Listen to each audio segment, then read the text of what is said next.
So today I want to kind of explain to you why I'm pretty sure that I'm gonna lose my job.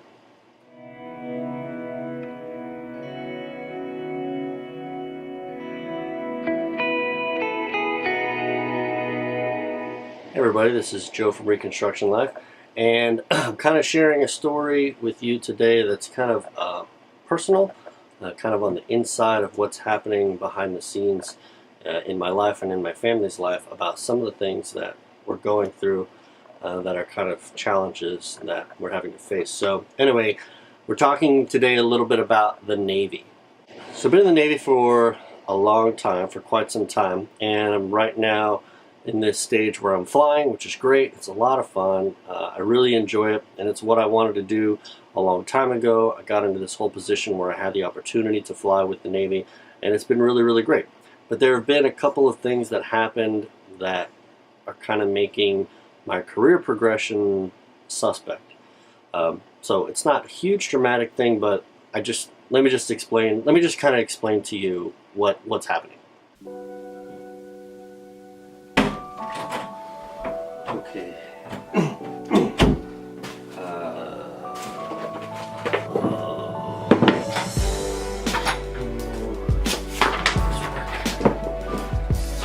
Markers. No.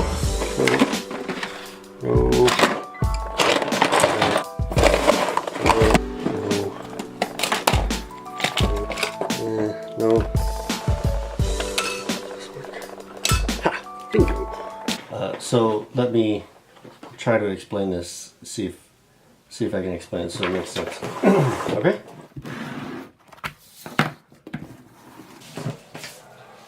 Basically, when you start as an officer, you start like here, okay, and then this is when you commission,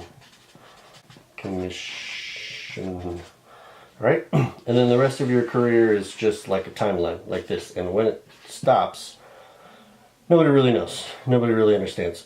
But they have a couple markers that are important. So the first thing is you have your training. Your training period is the first thing that you have. And your training, marks kind of like a big initial portion of what you have. Now, based on what you're learning, will dictate about how long this is going to take. So for some officers, it doesn't take that long. For pilots, for aviators, this takes a long time. It takes a long time. For me, it took 2 years. 2 years. Okay, so basically 2 years. Right about this time, you get promoted. So you started off as an ensign, which was gold. We'll just leave it like that. And then once you pass the 2-year mark, which is right when my training ended, you're a JG, which is silver.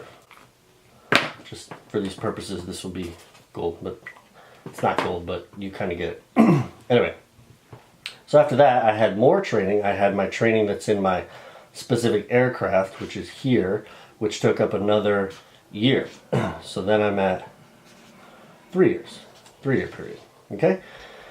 And then I'm complete, and then I can actually go fly my aircraft for whatever it is. Now, what happened here was that I had this period of time that was extra, which was actually about 15 months, where I got stashed, which was just like nothing.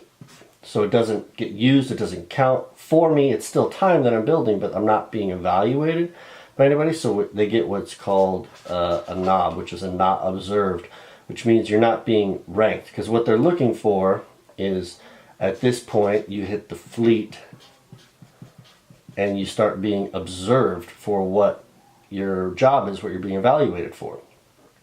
So this time period, I didn't get observed for anything. Then I start in my regular job. So now is my fleet tour. So fleet tour, and it lasts for 3 years. So it's 36 months. 36 months. Now this is pretty important time period where you're getting evaluated. You're getting evaluated and you get ranked against everybody else. So for me, when I left my fleet tour, I kind of basically only had one chance to impress the people that I was working for, and they said that I was like you're all right, you're not too bad, so fine, whatever. But the big thing is that after you've been a lieutenant for 5 years, then you get evaluated. Now for me, I made lieutenant in 2012, which was back during this time period here, like about here, I put on lieutenant. So I started, but I was still not being observed during this time period. So when I actually hit the fleet, I was already a lieutenant. So I had been for a little bit of time there. But not necessarily a big deal. But all of this time period is as a lieutenant. Right there. And then I do 36 months, I get a you're doing all right. And then I start my next tour, which is like my post JO tour, which is what I'm doing right now. Now, the only thing is that my, what they call a high water, like your high water, which is the fit rep that you send up to the board, came right here.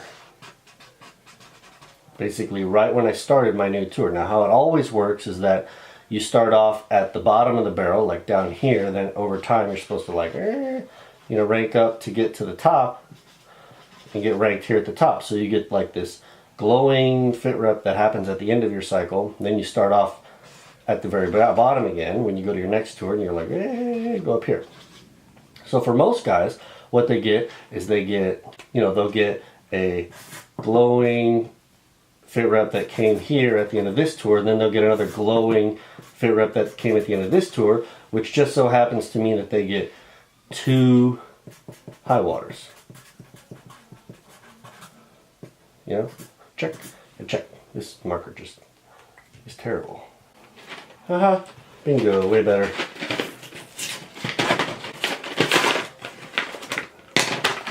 Okay, so basically what that means is what the board saw when they saw me is they saw 15 months of nothing plus, a tour of like a meh, plus this post JO tour, which was just so junior compared to everybody else that I got another meh, not a big deal. So when they look at all of this body of work, they say, meh, nah, you're not going to stay.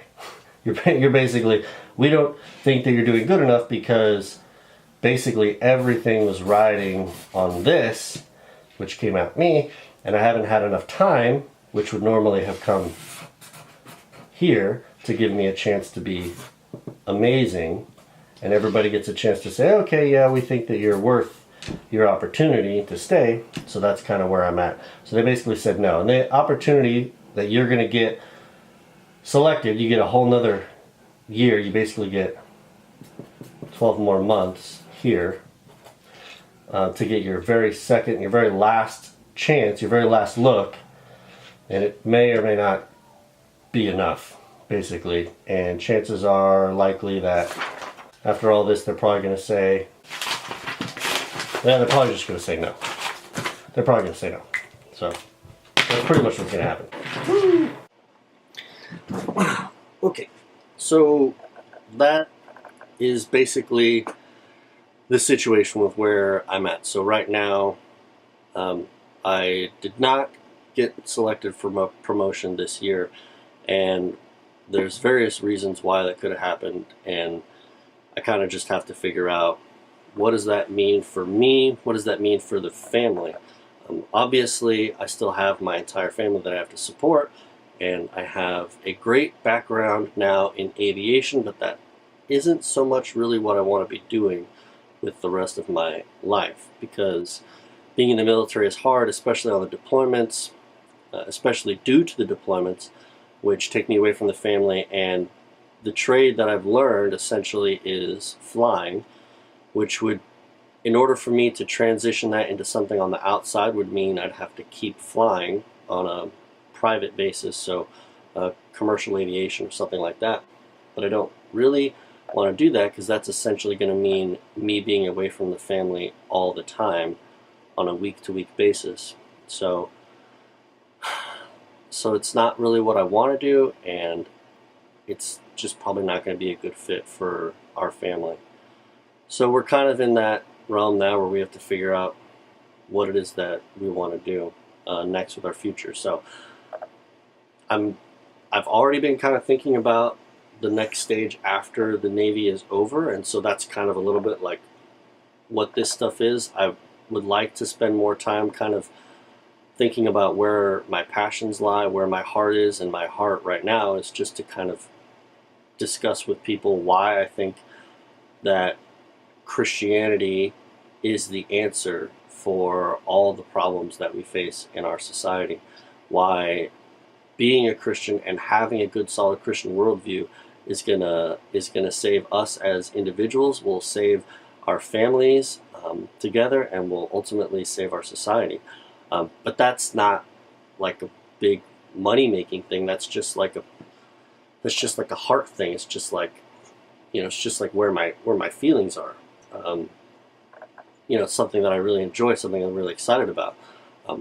So I'm kind of in the process of trying to pursue that a little bit and share it with people in a sense too as well. I do certainly believe in the things that the Bible teaches, and one of the super important things that the Bible teaches, especially for dads, is that you've got to provide for your family. So I really have to kind of think about that. I have to think hard about, how do I want to provide for my family? What is it that I want to do next? And I am trying to figure that out. So is it going to be doing like video type stuff? I mean, I need to get a lot better at it. I'm not that great at it right now. I'm still trying to figure it out. Is it going to happen through this family business that we're doing, where we're selling like t-shirts and sharing with people about things that we're learning? And I would like to do it more. I do obviously have a full-time job right now, so I don't have as much time on the edges to do that as I would like to. But I think it could possibly potentially turn into something. I don't know. So kind of over the next 12 months or so, I pretty much just need to figure out, what in the world am I going to do?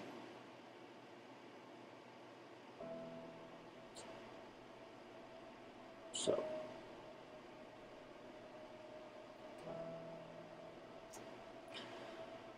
the good news is that I very, very strongly believe that there's nothing that's happening in my life that's an accident. And I very firmly believe that God takes care of his people, and he will take care of us. I'm not expecting pie in the sky, like something's just going to fall out of heaven into my lap. So I'm going to work hard to apply the things that he's teaching me and the things that I think he wants me to do based on the skills and passions that he's given me. But I know that the Lord will provide. He never leaves us. He never leaves us without hope, and he will take care of us somehow. So stick with us and stay with us here on this channel and find out what in the world the Lord is going to do with our family. Okay? See ya.